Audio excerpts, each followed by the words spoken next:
Ahlstrom, you claim that Mr. Flynn rented a room from you in 2023. A couple months later, he moved out, and you thought you were rid of him, but you weren't, because he started dating someone in the area, and he started talking to all sorts of prospective vacationers and tenants around your property, telling them to leave bad reviews for you, bringing stray cats, bringing animals onto the property, and costing you your livelihood, your sanity, and ultimately you're suing him for $5,000 in lost income, defamation, slander, and emotional distress.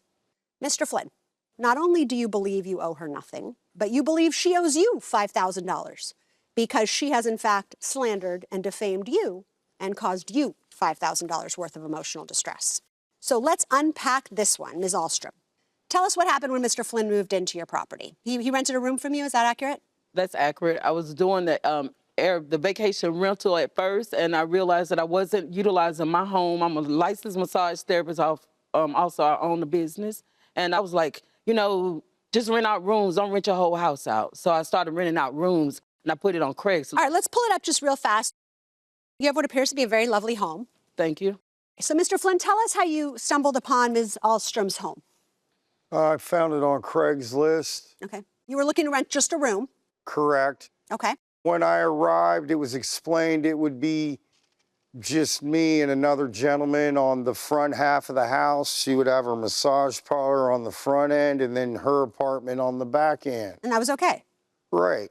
It changed as soon as I went to firm up the lease and move in. And then what happened? A bunch of people were going to be there? Well, basically, as soon as I signed everything up, she said, oh, by the way, your current roommate has one of his co-workers okay, all right. needs a place to stay. It's up to you if you want to let him sleep in the living room. Them. They decided that, not me.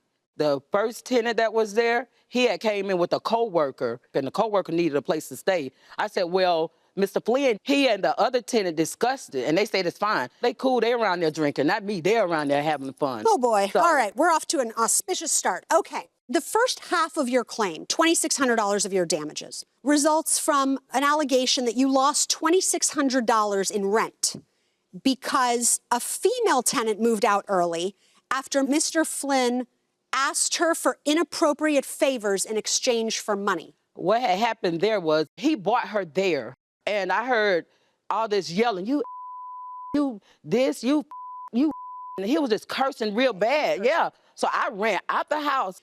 I ran around there immediately. Okay. So when I got around there, she opened the door, and I said, what's going on? She said, he's harassing me, saying I owe him sexual favors for him helping me pay the rent, and I didn't even ask him. He offered. She left, she grabbed her bag, put her head down. And never came back. Came past me and never looked back. All right. Mr. Flynn, what happened?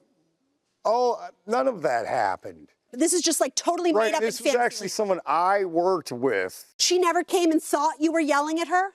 No. It happened before with another tenant. Don't worry, I'm starting to get the idea, but I'm going to let this go to Judge Menser. I got it. So this tenant, is it true he brought this tenant in there? Mm-hmm. This is before he actually left. And the bulk of the damages in this case, the allegations come after he left. After, yes. Okay, so you, Ms. Ahlstrom, say that he told somebody that a tenant died in the house. Is it true? Yes. So you're accusing him of causing a bad review by reporting something that was in fact true. Yeah, why would he come in my yard and tell these people that, though? What is his place to come in my home and tell people that? I mean, the guests that were there, they did tell me, you must be having a feud with your neighbor because he told us that someone killed themselves in the house. I said, what? So I was shocked. And then he said, you should leave her a bad review. So that made me think why those people that's hearsay, right? You weren't there for any of the conversation where you said someone told you that someone said that he should.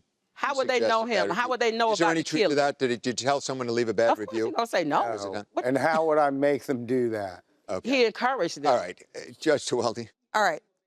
So let's look at your reviews. So the first entry, 1 star. The problem started during our stay. The overall appearance of the property was unkept. The owner was hard to reach about issues with the internet and TV. The carpet was old, musty, and dirty. We were afraid to walk on it. And there were many things in this unit that need to be fixed. So these are very specific issues, having nothing to do with a person that might have taken their life in the home. It has nothing to do with the defendant.